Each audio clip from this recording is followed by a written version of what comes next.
은혜 받으실 하나님의 말씀은 누가복음 6장 38절이 되겠습니다.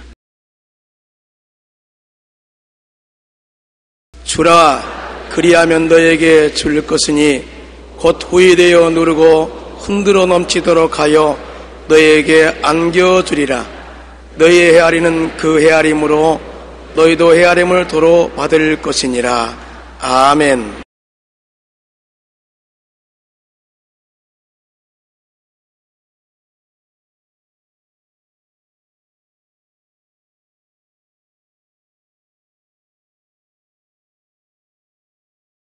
오늘 저는 여러분과 드리기 위해 태어난 사람이란 제목으로 은혜를 나누겠습니다.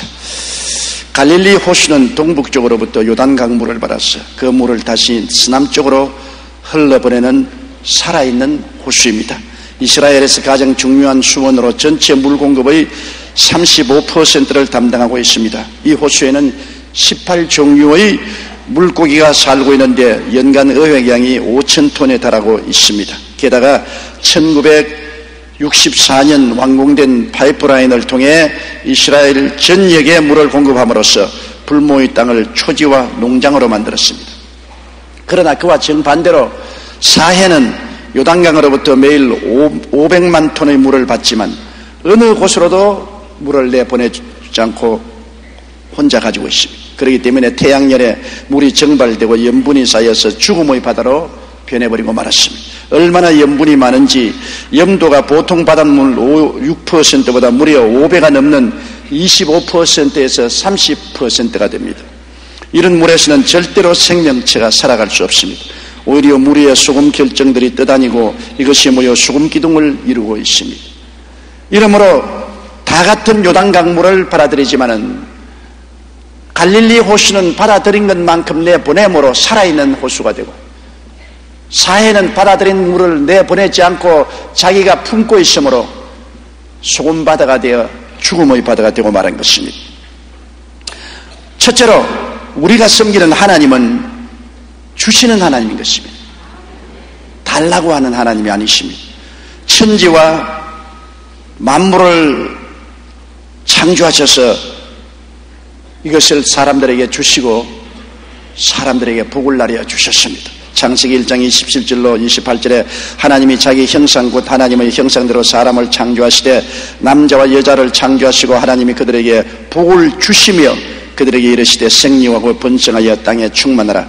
땅을 정복하라. 바다의 고기와 공중의 새와 땅에 움직이는 모든 생물을 다스리라 하시니라. 하나님은 인생을 지으셔서 인생에게 복을 주셨지 인생에게 무엇을 달라고 말씀하지 아니하셨습니다. 아담에게는 돋는 배필을 주셔서 독처하지 않고 돋는 배필과 함께 행복하게 살라고 말씀하신 것입니다.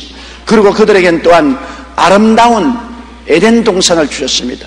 극히 아름답고 살기에 좋은 동산도 주님 만들어 주셨고 사람들에게는 만물을 다스리는 권세를 주셨습니다. 창세기 2장 15절에 야훼 하나님이 그 사람을 이끌어 에덴 동산에 두사 그것을 다스리며 지키게 하셨다고 말씀한 것입니다. 그럼에도 불구하고 사람은 하나님을 반역하고 배반하고 하나님을 떠났으나 하나님은 타락하고 배반한 인생을 구원하기 위해서 또 독생자를 주셨습니다. 하나님 유일하게 그 영광의 광채시여 본체의 형상인 아들을 주셨습니다. 하나님이 세상을 이처럼 사랑하사 독생자를 주셨으니 이는 누구든지 저를 믿으면 멸망하지 않고 영생을 얻으리라고 요한복음 3장 16절에 말씀하고 있는 것입니다. 그리고 예수님은 우리를 위해서 십자가에서 몸을 찢고 피를 흘려주셔서 우리에게 용서와 의와 영광을 주시고 거룩함과 성령 충만을 주시고 치료와 건강을 주시고 아브라함의 축복과 형통을 주시고 부활과 영생과 천국을 주신 것입니다. 마태복음 7장 11절에 너희가 악한 자라도 좋은 것으로 자식에게 줄 줄 알거든 하물며 하늘에 계신 너희 아버지께서 구하는 자에게 좋은 것으로 주지 않겠냐고 말씀한 것입니다. 그러므로 우리가 섬기는 하나님은 우리에게 해와 달과 별들과 모든 것 이 세상의 것을 주셨습니다. 하나님이 주시지 않은 것 하나도 없습니다. 우리가 숨쉬고 살아있는 이 모든 삶도 하나님이 주신 것입니다.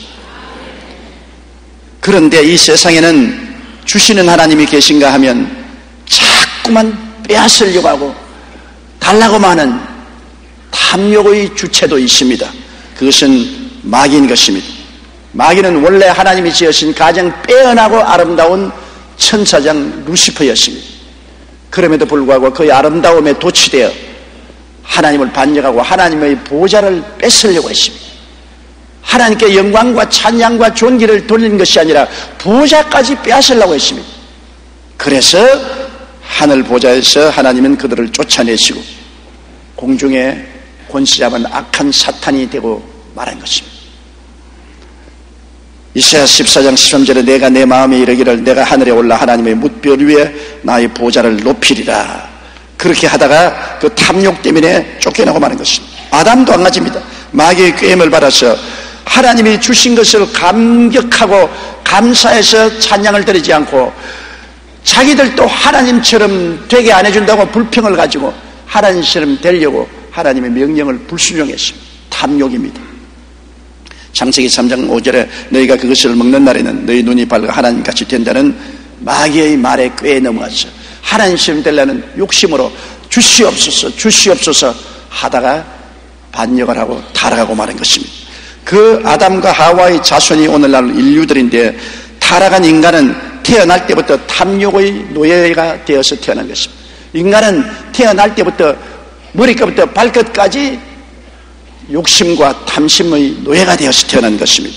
누가복음 12장 15절에 저에게 이르시되 삼가 모든 탐심을 물리치라. 사람의 생명이 그 소유의 능력한 데 있지 않다고 예수님이 말씀했는데 모든 사람들은 탐심을 가지고 있습니다. 조금 가지면 더 가지고 싶고 더 가지면 또 더 가지고 싶고 더 가지면 또 많이 가지고 싶어합니다. 1993년 스페인에 있었던 일인데 한 남자가 우리나라 돈으로 약 3억에 해당하는 복권에 당첨되었는데 다음날 살인죄로 체포되었습니다. 왜 그러냐니 경찰을 조사해보니 복권 당첨을 축하하기 위해 모인 가족 파티가 열렸는데 17살의 동생과 복권을 통해서 탄 돈을 서로 나누기 위해서 싸움이 벌어져서 오빠가 동생을 칼로 찔러 죽여버렸어요. 그래서 그는 살인자로 감옥에 갇혔습니다. 3억 중에 한 1억쯤 줘도 괜찮지 않습니까?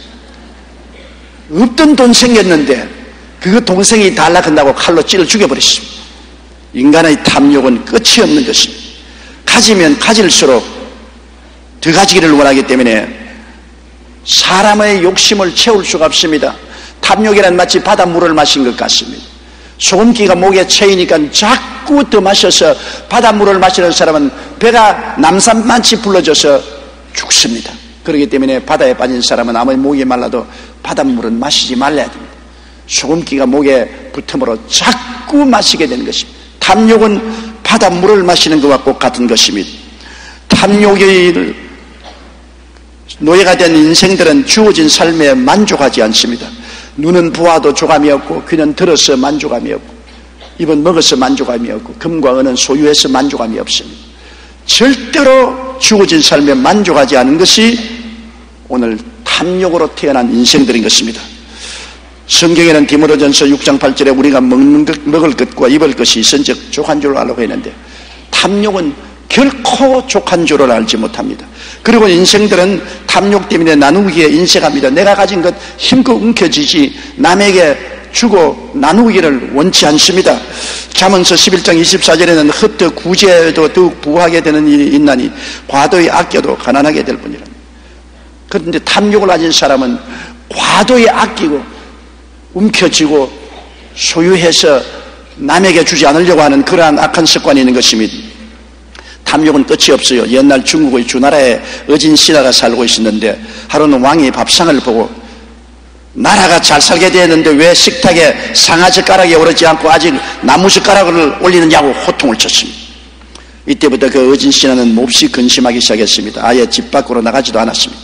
친구들은 그가 왕의 젓가락 때문에 고민하고 있다는 얘기를 듣고 그를 찾아 물었습니다. 아니 자네 왕의 젓가락 하나 바꾸는 것이 무슨 대수라고 그렇게 고민하는가. 그러자 그 신하가 이렇게 대답했습니다. 그런 얘기 하지도 말게. 상아젓가락이 대수롭지 않은 것 같아도 그리 단순하지 않네. 상아젓가락을 장만하면 그 다음에는 금그릇 내놓으라 할 것이고 금그릇 내놓으면 산의 진미를 치르라 할 것이고 산에 진미를 차려놓으면 이제는 밥상을 금상으로 만들어 갈 것이고 다음은 아방궁을 장만하라고 할 것인데, 그렇게 되면 백성들이 얼마나 고통을 당했는가. 왕이 벌써 탐욕이 들어갔으니 그 왕의 탐욕이 끝이 없는 욕심으로 나올 것이기 때문에 내가 잠을 설친다고 말했습니다. 사람이 한번 탐욕에 빠지기 시작하면 탐욕에 채워져도 절대로 만족할 수 없습니다. 끝까지 들어가기 위해서 탐욕의 노예가 되는 것입니다. 우리 인간의 역사를 보면은 전쟁을 일으키는 나라들을 보십시오. 한 나라를 점령하면 또 다른 나라를 침략하고, 그 나라 점령하면 또 옆에 있는 나라를 침략하고, 끝없이 땅을 넓혀가려고 하는 그런 전쟁을 한 것을 우리가 알 수 있습니다. 그렇기 때문에 항상 들어가기 위하여 싸웁니다. 탐욕을 가졌으니까 조금 더 자꾸 들어가기 위해서 싸우죠. 야고보서 4장 1절로 2절에 너희 중에 싸움이 어디로 다툼이 어디로 쫓아나느냐, 너희 지체 중에서 싸우는 정욕으로 쫓아나는 것이 아니냐, 너희가 욕심을 내어도 얻지 못하고 살인하며 시기하여도 능히 취하지 못하느니 너희가 다투고 싸우는도다. 그렇게 말했었습니다. 다투고 싸우는 것은 더 가지기 위해서, 더 욕심을 내어서 싸우게 되는 것입니다. 더 갖기 위한 싸움이 개인적, 사회적, 노사 갈등, 지역 갈등적으로 표출되고 있습니다. 우리나라에도 끝없는 탐욕으로 싸우는 것을 우리가 볼 수 있습니다. 대표적인 예로 우리나라의 노사 분규는 외환위기 이후인 98년부터 지속적으로 증가했습니다. 13일 노동부 발표에 따르면 노사 분규 발생 건수는 지난 97년에 78건을 기록했으나 98년에는 129건으로 급증한 이후 99년에는 198건, 2000년에는 250건, 2002년에는 322건 해마다 증가 추세를 보였습니다. 왜냐? 우리가 잘 살아갈수록 욕심이 더 생기는 것입니다. 옛날에 못 살 때는 노사 분쟁이 그렇게 심하지 않았습니다. 그러나 생활 수준이 높아지고 수입이 많아질수록 더 몫을 차지하기 위해서 점점 분쟁은 더 없어지는 것입니다. 잘 살아지면 분쟁이 사라져야 될 것 같은데 더 분쟁이 심하게 되는 것입니다. 이것이 타락한 인생의 마음속에 가지는 끝없는 탐욕인 것입니다. 영국 런던 대학교의 한 교수가 54개국을 대상으로 어떤 나라 국민들이 더 행복감을 느끼고 살아가는지 조사를 한 적이 있습니다. 그런데 들어보세요. 놀라운 결과가 나왔습니다. 제일 이 세상에서 행복감을 느끼고 사는 국민이 어딘 줄 압니까? 방글라데시입니다. 가장 못 사는 나라인데 그 국민이 가장 행복하게 느끼고 있습니다. 3위가 나이지리아, 5위가 인도로 상위권을 모두 가난한 나라가 차지했어요.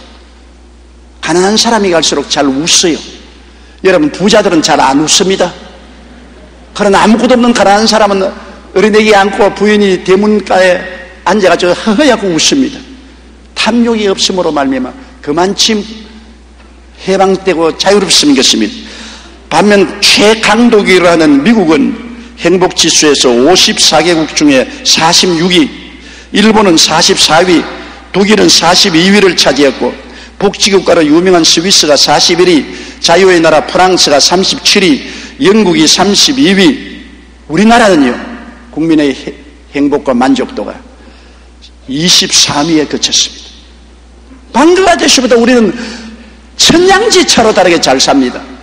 그런데도 우리나라는 행복지수가 23위에 그쳤습니다. 조사에 의하면 일정한 소득 수준이 넘으면 오히려 소득이 늘어갈수록 행복에 마이너스 영향을 미친다고 말합니다. 여러분, 탐욕의 노예가 된 인간은 가지면 가질수록 더 가지고 싶어합니다. 그리고 그 탐욕으로 인해 오히려 행복을 잃고 불행한 존재가 되어버리고 마는 것입니다. 욕심이 있는 이상은 결코 행복하지 못합니다. 욕심을 낳고, 욕심은 불만을 낳고 미움을 낳습니다. 그렇기 때문에 우리가 많이 가진다고 결코 인생은 행복하지 않습니다. 가진 것을 감사하고 만족할 줄 알아야 행복하게 되는 것입니다. 그러므로 여러분, 우리가 나는 좀 더 좋은 집이 있으면 만족하겠다, 더 좋은 옷을 입으면 행복하겠다, 더 돈이 많으면 행복하겠다, 그렇게 생각하지만 실상은 그것이 행복의 근원이 아닙니다. 행복은 현재 주어진 삶을 기쁨과 감사로 받아들이는 것입니다. 어찌하여 세계에서 가장 가난한 나라는 방글라데시 국민이 행복지수 1등입니까? 가진 것이 없어도 만족하게 인생을 사는 그것이 행복을 가져올 수 있는 것입니다. 그래서 우리 예수 믿는 사람들은 이 탐욕의 노예 생활이 된 옛사람을 벗어버리고 새 사람이 되었는데, 어떤 새 사람이 되었느냐? 드리기 위해서 태어난 사람이 된 것입니다. 예수 믿는 사람은 무엇이냐? 받기 위해서 태어난 사람이 아니라 드리기 위해서 태어난 사람들인 것입니다. 우리는 옛사람이 죽고 새 사람으로 태어났습니다. 고린도후서 5장 11절에 그런즉 누구든지 그리스도 안에 있으면 새로운 피조물이라. 이전 것은 지나갔으니 보라 새 것이 되었도다. 예전에 탐욕의 종이 되었던 아담의 후예들은 지나가 버렸다. 보라 그리스도 안에서 새 사람이 되었다. 옛사람 아담의 사람 탐욕의 사람이 그리스도와 함께 십자가에서 죽어버렸었습니다. 로마서 6장 2절로 3절에 그럴 수 없느니라 죄에 대하여 죽은 우리가 어찌 그 가운데 더 살리요. 무릇 그리스도 예수와 합하여 세례받은 우리는 그의 죽으심과 합하여 세례받은 줄을 알지 못하니요. 그리스도와 함께 죽고 물에 장사지내버린 것이 세례인 것입니다. 갈라디아 5장 24절에 그리스도 예수의 사람들은 육체와 함께 그 정과 욕심을 십자가에 못 박아버렸느니라. 주님과 함께 십자가의 정과 욕심을 못 박아버리고 함께 세례를 통해서 물에 장사지내버리고 옛사람을 벗어버리고 새 사람으로 부활한 것입니다. 그 새 사람은 뭐냐? 달라는 사람이 아니라 드리는 사람으로 거듭났다는 것을 우리가 알아야 되는 것입니다. 새 사람, 새 생명, 즉 그리스도의 생명에 참여한 사람은 새로운 피조물입니다. 로마서 6장 4절로 11절 우리 다 같이 소리내어 읽어보십시다. 그러므로 우리가 그의 죽으심과 합하여 세례를 받음으로 그와 함께 장사되었나니 이는 아버지의 영광으로 말미암아 그리스도를 죽은 자 가운데서 살리심과 같이 우리도 또한 새 생명 가운데서 행하게 하려 함이라. 만일 우리가 그의 죽으심을 본받아 연합한 자가 되었으면 또한 그의 부활을 본받아 연합한 자가 되리라. 우리가 알거니와 우리 옛사람이 예수와 함께 십자가에 못 박인 것은 죄의 몸이 멸하여 다시는 우리가 죄에게 종노릇 하지 아니하려 함이니 이는 죽은 자가 죄에서 벗어나 의롭다 하심을 얻었음이니라. 만일 우리가 그리스도와 함께 죽었으면 또한 그와 함께 살 줄을 믿노니 이는 그리스도께서 죽은 자 가운데서 사셨음에 다시 죽지 아니하시고 사망이 다시 그를 주장하지 못할 줄을 알미로다. 그의 죽으심은 죄에 대하여 단번에 죽으심이요 그의 살아심은 하나님께 대하여 살아심이니 이와 같이 너희도 너희 자신을 죄에 대하여는 죽은 자요 그리스도 예수 안에서 하나님을 대하여 산 자로 여길지어다. 생각을 바꾸라는 것입니다. 죄를 짓고 탐욕에 놓여야 된 옛사람은 죽어버리고 그리스도 안에서 새로 살아난 사람이 되었다고 생각을 바꾸라.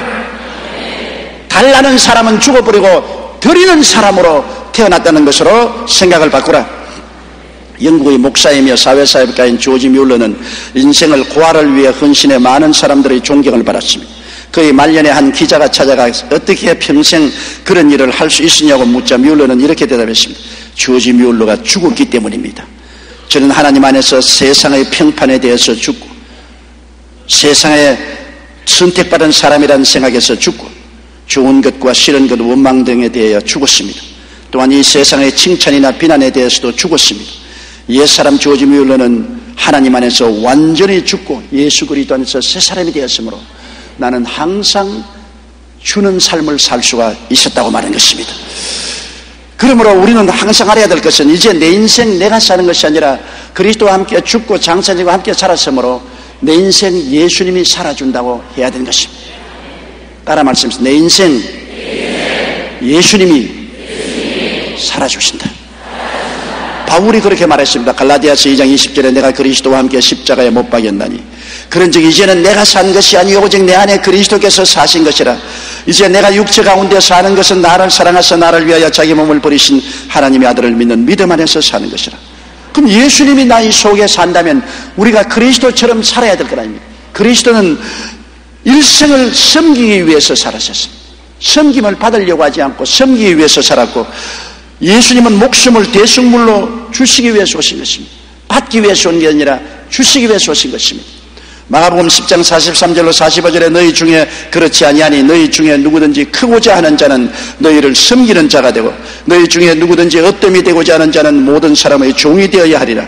인자에 온 것은 섬김을 받으려 함이 아니라 도리어 섬기려 하고 자기 목숨을 많은 사람의 대속물로 주려 함이라. 우리가 그리스도의 형상을 닮아 부활했었으면 그리스도가 우리 속에 살고 계심으로 우리도 섬기기 위해서 살고 드리기 위해서 사는 새로운 삶을 살아야만 되는 것입니다. 주고 섬기고 나누기 위하여 복을 주시는 것입니다. 우리가 주님께 복 달라고 기도 많이 하잖아요. 새해 우리가 다 복 달라고 기도하고 복 받으라고 축복하지 않아요. 왜 복을 받습니까? 이웃을 섬기기 위해서, 더 못 사는 사람에게 드리기 위해서 복을 받으려고 해야 되는 것이죠.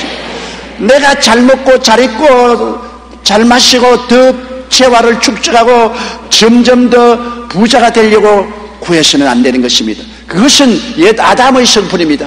내가 하나님께 복받는 목적이 더 가난하고 헐벗고 굶주리고 소외된 사람을 섬기고 나누어 주기 위해서 복을 달라고 기도해야 되는 것입니다. 그것이 그리스도의 정신인 것입니다. 그래야 진짜 복을 받아요. 누가복음 6장 38절에 주라 그리하면 너희에게 줄 것이니 곧 후히되어 누르고 흔들어 넘치도록 하여 너희에게 안겨주리라. 너희 헤아리는 그 헤아림으로 너희도 헤아림을 도로 받을 것이라고 말한 것입니다. 고린도후서 9장 8절에 이는 너희로 모든 일에 항상 모든 것이 넉넉하여 모든 착한 일을 넘치게 하려 합니다. 넉넉하게 해서 착한 일을 넘치게 하려 합니다. 이번 서남아에 큰 재난이 다가왔을 때 우리 여의도 순복음교회 NGO인 선한 사람들이 제 1차로 도착을 했습니다. 나는 그 소식을 듣고 밤잠을 잘 수 없었습니다. 너무나 가슴이 짓누르고 아팠습니다. 그래서 우리 회장인 이영훈 우리 장로님을, 이병훈 장로님을 전화로 불렀습니다. 곧장 출동하시오. 미처 우리 당회를 열어서 추가 예산을 신청할 시간이 없으니까 내가 당회장으로 정권을 행사할 테니까 25만 불 약과 모든 것을 가지고 빨리 출발하시오. 그래서 우리 한국에서 서남아 지구 해일을 당해서 고통당하는 사람에게 제1차로 우리가 출발한 것입니다.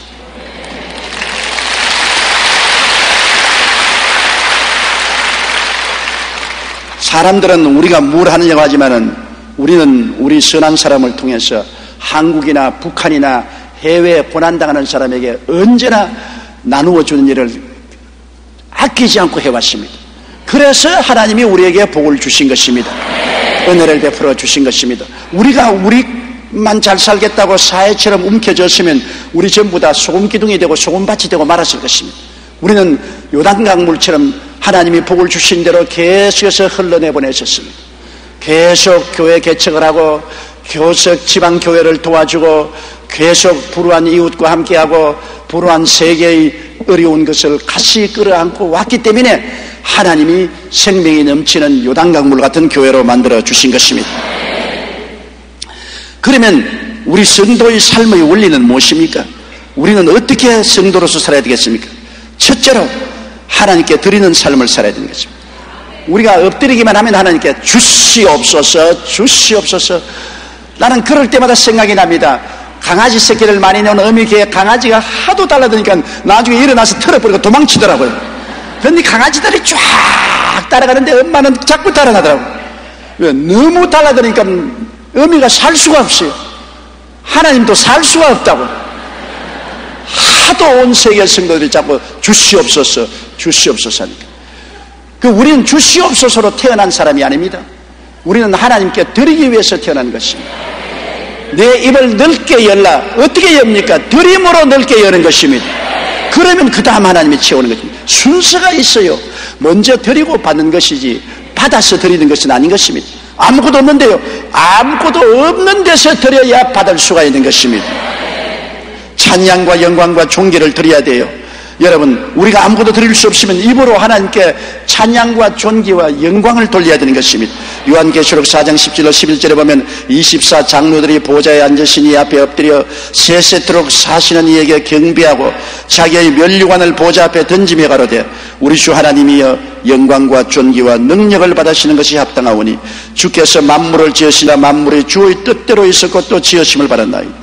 부활해서 올라간 사람들은 제일 먼저 하는 것이 하나님께 찬양과 존귀와 영광을 돌리는 것입니다. 우리도 하나님께 찬양과 존귀와 영광을 돌려야 되고 시간과 물질을 드려야 되는 것입니다.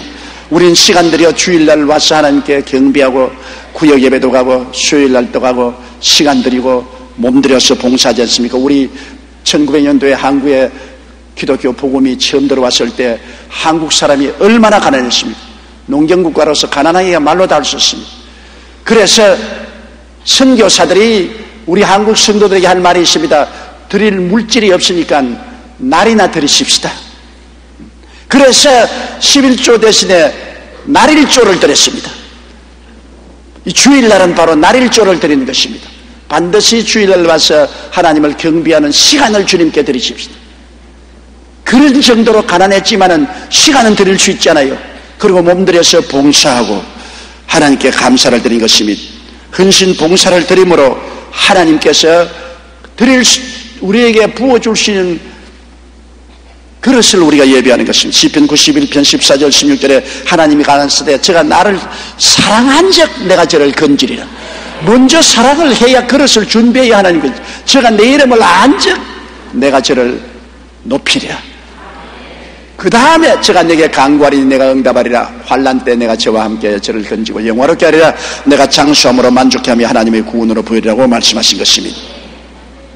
둘째로 우리 예수 믿는 사람의 삶의 원리는 이웃을 사랑하고 섬기기 위해서 살아야 되는 것입니다. 이것이 우리의 삶의 본연의 모습인 것입니다. 거듭난 우리의 모습은 남에게 섬김을 받으려는 것이 아니라 남을 섬기려고 우리는 거듭난 것입니다. 섬김을 받으려 하지 말고 늘 섬겨야 돼요. 마태복음 7장 12절에 그러므로 무엇이든지 남에게 대접을 받고자 하는 대로 너희도 남을 대접하라. 이것이 율법이요 선지자라고 말하겠습니다. 남을 대접해야 우리에게 은혜가 와요. 추운 겨울날 가난한 집에 과부가 자식들 데리고 바느질을 해서 사는데 날은 춥고 눈은 내리고 궁금한데 이웃집 부잣집에서 떡방아 찍는 소리가 들립니다.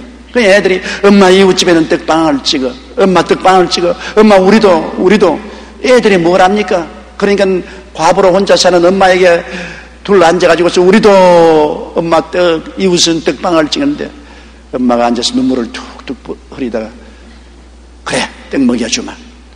바느질하는 것들 내놓고 부엌에 내려가지만 보리 누룽지를 만듭니다. 보리를 쌀을 씻어서 보리 누룽지를 만들고 애들이 와서 이게 보리 누룽지 아니야. 보리 누룽지가 무슨 떡이야. 가만히 있어. 보리 누룽지가 떡으로 변한단다.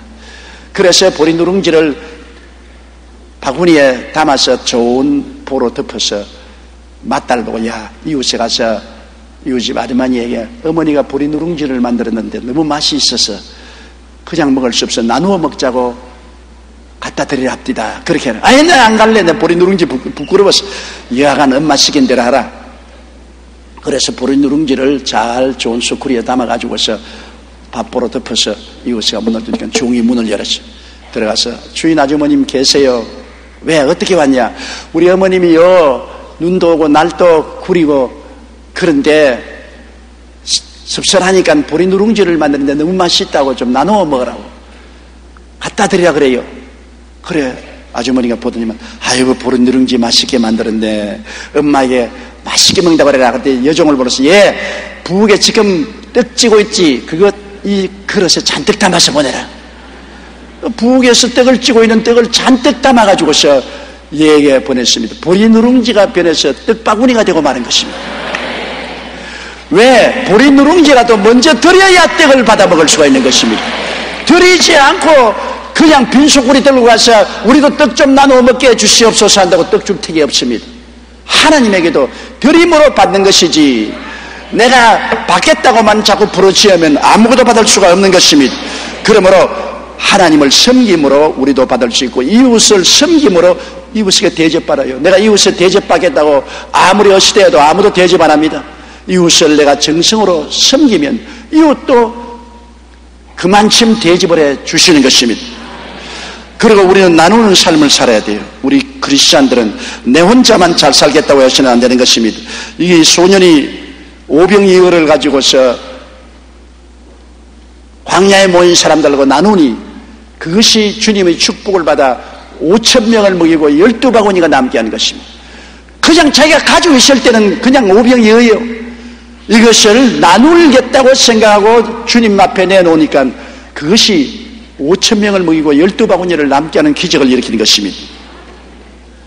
세계적인 부호로 유명했던 카네기는 재산을 가지고 죽는 것은 인간으로서 부끄러운 일이라고 명언을 남겼습니다. 그는 원래 스코틀랜드의 가난한 농부의 아들로 태어났는데 경제 불황으로 인해 13살 때 미국으로 이민을 갔습니다.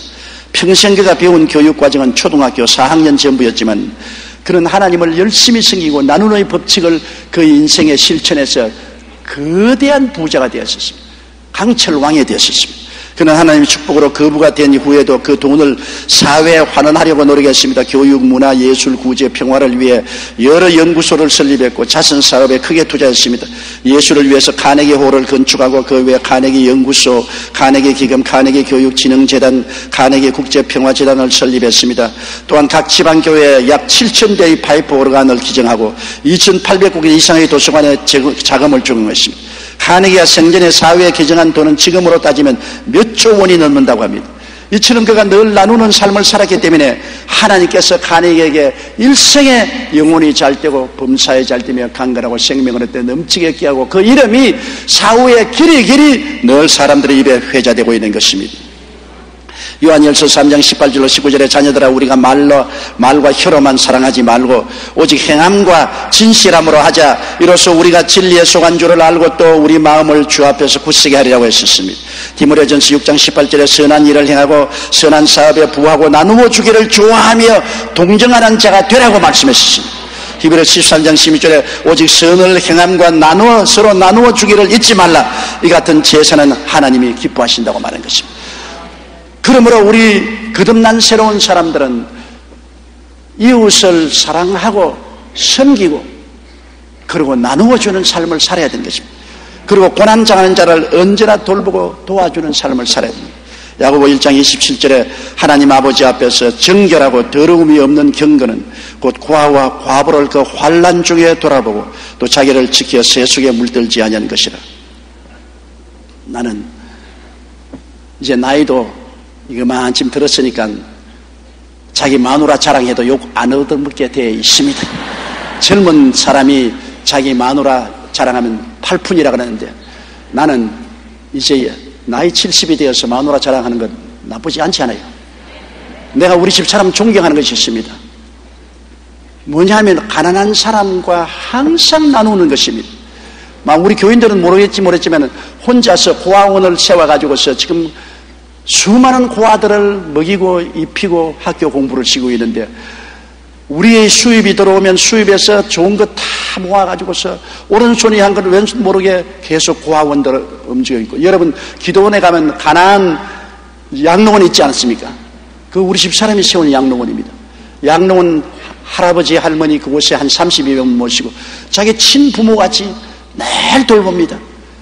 좋은 것 자고 내게 들어온 좋은 것은 나도 모르게 다 가지고 양로원에 버려버립니다. 우리 성도들이 나 건강하라고 약을 많이 주었는데 약이 없었어요. 그 어디 가냐 이거는 양로원에 다 갖다 줬대. 우리 아들이 날 보고 신년에 건강하라고 발 마사지기를 사주었어요. 그래서 나는 거기에다가 전기를 꽂아서 물을 부글부글 끓여서 발 마사지를 하면 좋겠다고 생각하고 아무리 차에도 없어요. 그래서 내가 발 마사지 들어가니까 양로원에 갖다 줬다. 그래서 내가 그 점에 굉장히 존경을 합니다. 나보다 나이는 6살 아래지만은 그래도 그 점에 있어서 나보다 훨씬 낫습니다. 왜? 고난당하는 자를 오른손이 하는 것 왼손이 모르게 돋보이는 삶을 살고 있기 때문에 하나님이 그에게 축복을 해주신 것입니다. 사랑이란 무엇입니까? 베드로전서 4장 8절에 무엇보다 열심으로 서로 사랑할지니 사랑은 허다한 죄를 덮는다고 했는데 요한일서 4장 10절로 12절을 이렇게 말하고 있습니다. 사랑은 여기 있으니 우리가 하나님을 사랑한 것이 아니요 오직 하나님이 우리를 사랑하사 우리 죄를 위하여 화목제로 그 아들을 보내셨음이니라. 사랑하는 자들아 하나님이 이같이 우리를 사랑하셨은즉 우리도 서로 사랑하는 것이 마땅하도다. 어느 때나 하나님을 본 사람이 없으되 만일 우리가 서로 사랑하면 하나님이 우리 안에 거하시고 그의 사랑이 우리 안에 온전히 이루었느니라. 하나님 어디 계시냐? 사랑을 하면 그게 하나님이 계신 것입니다. 아무리 할렐루야 성령 충만 오 bless the name of the Lord 하고 고함을 쳐도 집에 들어가서 아웅다웅 싸우고 이웃 사람에게 나누어 주기를 원치 아니하고 비난하고 공개하고 남 핥히고 벗기고 짓밟고 하면서 나는 거룩하다 나는 하나님을 사랑한다 완전히 위선자요 거짓말죄인 것입니다. 하나님은 사랑이기 때문에 사랑이 나타나는 곳에 하나님이 와서 계신 것입니다. 사랑이 없는 곳에는 아무리 신령한 죄도 그건 산신령이지 절대로 하나님의 성령의 신령은 아니라는 것을 알아야 됩니다. 왜? 따라 말씀하십시오. 하나님은 사랑이시라. 보십시오. 우리 크리스찬이 하는 모든 종교 행사는 사랑이 제껴지면 그것은 아무리 신령하게 보여도 거짓된 가짜인 것입니다.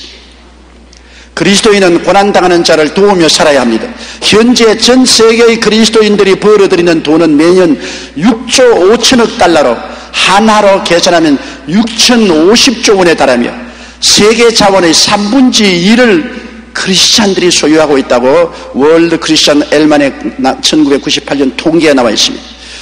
그리스도인들의 1년 평균 수입은 전 세계를 통해서요 개인당 4,500달러로 이는 비그리스도인들의 3배에 달합니다. 보십시오. 예수 믿는 사람 얼마나 축복해 주었는지.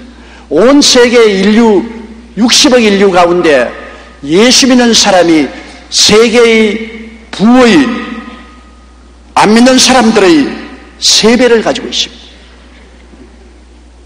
세계 자원의 3분의 1을 예수 믿는 사람들이 가지고 있습니다. 얼마나 하나님이 크리스찬들에게 복을 많이 주셨습니다. 이렇게 그리스도인들이 부유하게 된 이유는 무엇입니까?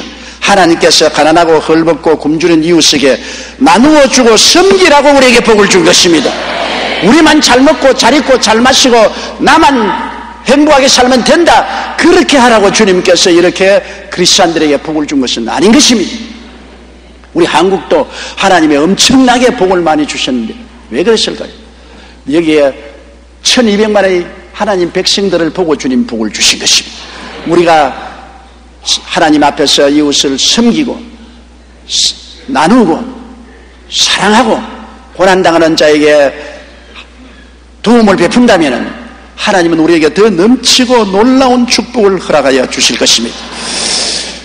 그리고 우리 예수 믿는 사람 셋째로 우리의 삶의 원리는 자연을 사랑하고 살아야 하는 것입니다. 우리 자연을 무시하면 안 돼요. 우리 한국도 엄청나게 개발하기 때문에 자연을 훼손하지 않아요. 몇십 년 된 소나무를 그냥 배에 내버리고 산을 허물어뜨리고 자연 환경을 훼손하는데 이것이 인간에게 탐욕을 만족시킬지 모르겠지만 우리의 삶에 거대한 재앙을 가져오는 원인이 되는 것입니다. 사람은 자연과 더불어서 살게 만들어 놓았지 자연을 훼손하고 살도록 만들어지는 않는 것입니다. 동식물을 우리는 돌봐주고 함께 살아야 돼요. 우리 한국 강산에 여기 동물도 식물도 우리와 함께 사는 땅입니다. 우리 땅만 아닙니다. 우리가 사는 이곳에 나무도 풀도 꽃도 지렁이도 벌레도 새도 함께 살게 만들어 놓은 것입니다. 우리 마음대로 우리만 남획하고 살라고 만든 것이 아닙니다. 로마서 8장 21절로 22절에 그 바라는 것은 피조물도 썩어짐의 종로로 단 데서 해방되어 하나님의 자녀의 영광의 자유에 이르는 것이라. 피조물이 다 이제까지 함께 탄식하며 함께 고통하는 것을 우리가 안다. 피조물이 다 지금 탄식하고 있어요. 우리 인간의 죄 때문에 고통을 당하고 있습니다. 그러므로 피조물의 주인 되는 우리들은 피조물을 사랑하고 아끼고 돌봐주고 축복해 줘야 되는 것입니다. 나는 옛날에 우리가 농사 지을 때 농사를 짓고 나면 논두렁에다가 콩을 심지 않아요. 콩을 심을 때는 어떻게 하냐면 막대기를 가지고 와서 논두렁에 꼭 누르고 난 다음 콩을 싹 집어넣고 발로 싹싹 문질러 버리면 됩니다. 농촌에서 안 살은 사람 모르지요. 우리는 다 농촌에 살아서 그거 알고 있는데 우리 할머님이 늘 하신 말씀이 있어요. 내가 콩을 심을 때 콩 세 알을 집어넣어라. 한 알 집어넣어도 안 되고 네 알 집어넣어도 아니고 세 알만 꼭 집어넣어서 발로 삭삭 문지려 버려요. 그래서 내가 할머니 왜 콩을 심는데 세 알 넣습니까? 그러니까 야, 한 알은 짐승들이 먹어야 되고 두째 알은 땅 밑에 있는 벌레들이 먹어야 되고 셋째 알은 우리가 사람이 먹어야 된다. 욕심을 내면 안 돼. 우리 함께 먹고 살아야 돼. 짐승들도 먹고 살아야 되고 땅에 있는 지렁이도 먹고 살아야 되고 사람도 먹고 하니까 꼭 세 알 심으라 그랬습니다. 그래서 제가 늘 꼭 누르고 세 알 심자, 꼭 누르고 세 알 심자.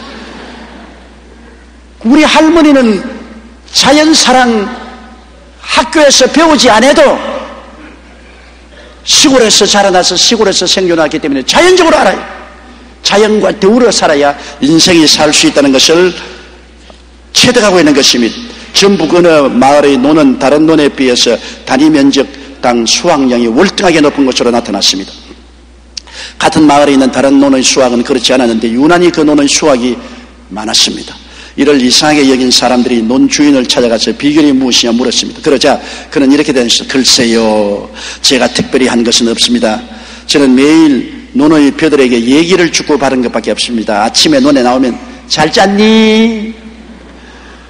그리고 더운 날에는 야, 많이 덥다, 너무 더웠지, 고생 많이 했다, 힘을 내라. 그래서 이 벼들과 이야기한 것밖에 없습니다. 그런데 벼들이 쑥쑥 잘 따라서 단위 면적이 다른 논보다 훨씬 많은 벼를 수확했습니다. 그는 왜냐? 그는 자연을 사랑해 주기 때문인 것입니다. 자연도 하나님의 피조물이기 때문에 우리가 하나님의 사랑이 필요로 하듯이 자연 또한 우리의 사랑을 필요로 합니다. 자연을 사랑한다면 자연도 잘 자랍니다. 여러분 집에 가서 기르는 강아지도 발로 자꾸 차버리십시오. 주인이 오면 꼬랑지를 뱃속에 넣고 눈을 아래를 깔고 구석으로 도망치지만은 사랑한다 귀하게 내주면 막 뛰고 그냥 야단하지 않습니까? 우리도 사랑이 필요한 것처럼 자연도 사랑이 필요합니다. 동물도 식물도 사랑이 필요한 것입니다. 그러므로 우리는 하나님의 새로운 피조물로서 하나님이 주신 우리 주위 환경에 자연을 사랑하고 살아야 되는 것입니다. 얼마 전 남아시아에서는 지진 해일로 인해서 15만 명 이상의 사람이 죽고 실종되었죠. 그러나 이 외에도 지구촌 곳곳에 자연재해가 끊임없이 일어나고 있습니다. 유럽 북부에서는 계속된 폭우와 강풍으로 최소 16명이 사망했고 비행기, 선박, 자동차 등 대부분의 교통편이 마비 상태에 빠졌습니다. 영국 북부의 아일랜드에서는 40년 만에 내린 최악의 폭우로 강이 범람하고 인명피해가 속출했습니다. 러시아의 상트베드로부르크는 역시 폭우로 인해 도시 일부가 물에 잠겼고 일부 지하철역이 폐쇄되었습니다.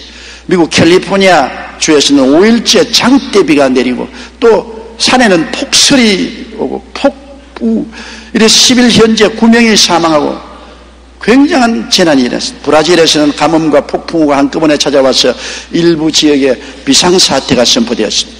한국에서도 겨울이 짧아지고 1월 중순에 접어든 지금 오늘 아침에야 조금 눈이 내렸지 눈도 없는 겨울에 그러한 큰 기상 변화가 일어나고 있습니다. 지난달 아르헨티나의 부에노스아이레스에서 유엔 기후변화 협약 총회가 열렸는데 그곳에 참가한 기상 전문가들은 이런 자연재해가 환경 파괴에 따른 재앙이라고 지적했습니다. 그리고 100년 전보다 지구의 온도가 2도 이상 상승하면 제2의 빙하기가 올 수 있다고 경고했습니다. 이 모든 일이 누구의 책임입니까? 바로 우리의 책임인 것입니다. 우리가 자연을 보존하고 돌보지 않고 오히려 이기적인 탐욕으로 자연을 파괴하고 이용하기 때문에 자연이 분노한 것입니다. 자연의 분노는 어마어마하고 무시무시합니다. 오랫동안 짓밟히고 참아있는 것 같지만은 일단 자연이 분노하면 서남아시아에서 본 같은 무지무지한 재앙을 당할 수가 있는 것입니다. 그렇기 때문에 우리 예수 믿는 사람들은 자연도 사랑해야만 되는 것입니다. 자연과 함께 살아야 되는 것입니다. 성경에는 주는 자가 받는 자보다 복이 있다고 말했습니다. 주는 삶, 나누는 삶 속에 행복과 기쁨과 만족이 있습니다. 계속 드리는 삶을 살 때 계속 복과 은혜가 넘쳐나는 것입니다. 하나님은 주는 하나님이죠. 예수님은 주시는 예수님인 것입니다. 예수 그리스도를 구주로 모시고 그를 모시고 그리스도와 함께 사는 우리들은 항상 하나님께 드리고 이웃에게 섬기고 주고 고난에 동참하는 그러한 삶을 살아야 되는 것입니다. 그럴 때 주의 말씀대로 주라! 그리하면 돌려줄 것이니 곧 후회되어 누르고 흔들어 또 넘치게 해서 너희에게 안겨주리라. 다 같이 고개 숙여 기도드리겠습니다. 거룩하시고 영광스러우신 우리 아버지 하나님, 아담의 후손들은 타락한 본성으로 욕심을 부리고 달라고만 합니다. 다오 다오 다오라고 말합니다. 예수 그리스도를 통해서 옛사람이 죽고 거듭난 사람은 주는 사람입니다. 주고 또 주고 또 주고 또 주십니다. 사랑을 드리고 기도를 드리고 도움을 드리고 물질을 드리고, 그래서 주모로 살아있는 요단강이 되고 죽은 사해가 되지 않습니다. 새해는 아버지 하나님 그리스도의 원리대로 사는 우리들이 되게 도와주시옵소서. 예수님 이름으로 기도드리옵나이다. 아멘.